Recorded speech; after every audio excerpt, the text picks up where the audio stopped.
So if you don't have a wall close by, you can just do a figure 4. But ideally, you're gonna snug yourself up close to the wall. Bring this one leg up and around. Woo, feel that in my glutes. Glutes, hip flexors a little bit. So you want to maintain that strong lower back. What I mean by that is bring those hips down so your lower back stays flat against the wall. Flat against the floor, and then press that knee towards the wall. You're kind of like rotating your hip.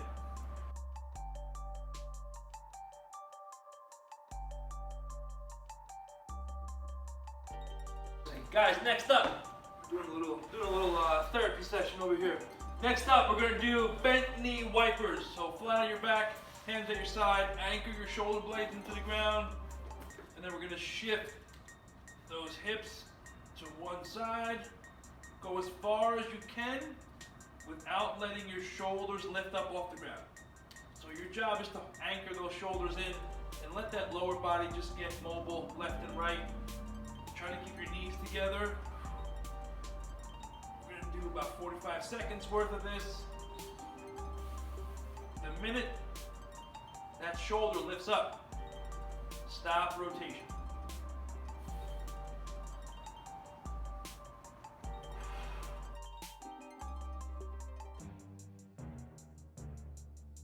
All right, guys, good stuff. Relax for a second. Tuck that butt underneath. Press the hips up. Stretch out the quads and hip flexors a little bit to a nice bridge position. You can walk your shoulder blades, your hands, your arms underneath your back just to get a little bit more height. And if you can rest your hands under your hips and really assist the hips in just getting a little bit more height. Squeeze your glutes, press your feet into the floor. This is just a little mini stretch in between. Hip flexors up, stretched, hold, 3, 2, and then come back down. Let's get back into those bent knee wipers one more time. Bring your knees to your chest, anchor the shoulders into the ground, press the hands into the ground, and then just drop those hips left and right.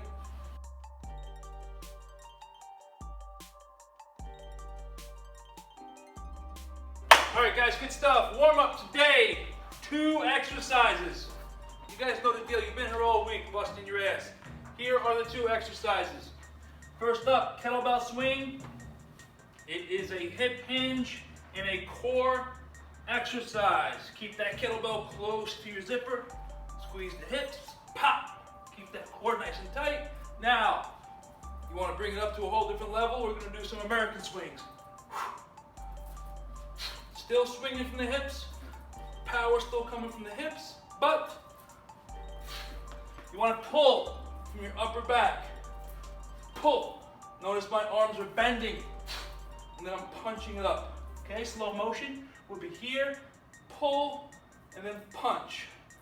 You don't want to be bringing that kettlebell straight out with straight arms. Okay, not good for your shoulders. If you use your upper back and punch, it's a great exercise. We're doing 12 of those.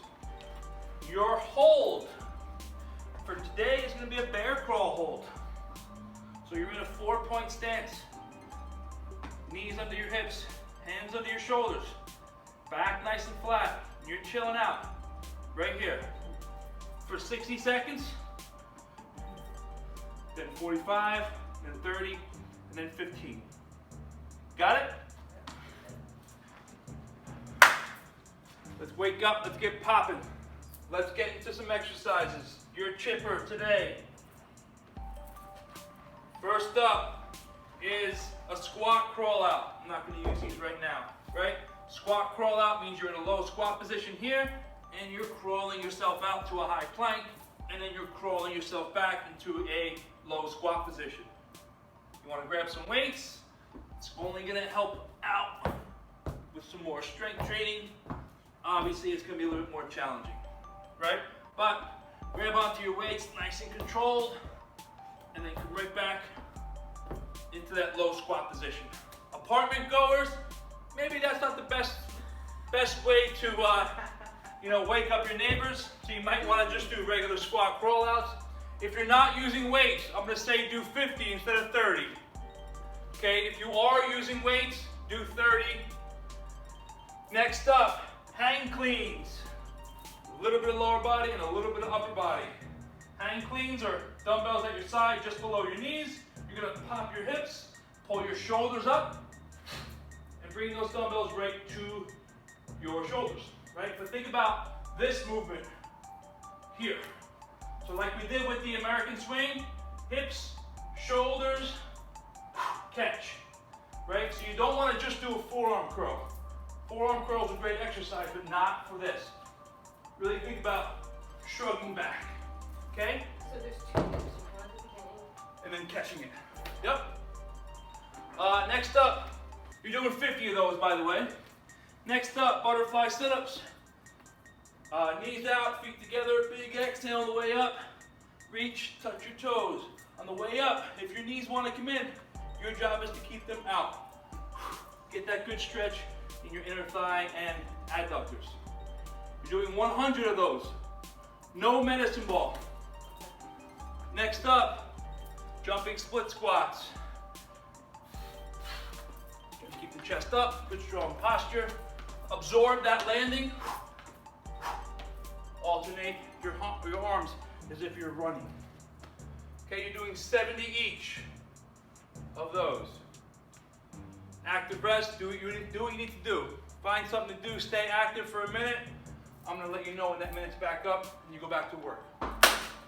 All right, here's how it's going down, 2 exercises. First, grasshopper flow. Starting in a bear crawl position here. Up, push through. Back, foot, pull the hip through. This leg is your structure of this leg. This arm, really press that into the floor. Make room to pass those hips through. Okay?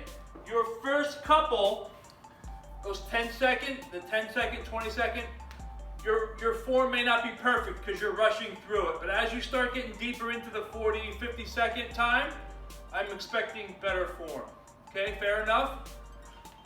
Next up, jumping jacks, guys. Really simple stuff, old school calisthenics. Okay, 1 for 1, 10 seconds of work, 10 seconds of rest, increasing each round. We'll probably get to about 40 seconds of work. Okay, we're not gonna do the full minute just for time purposes, but that's where we're at. 5, 4, 3, 2, go to work.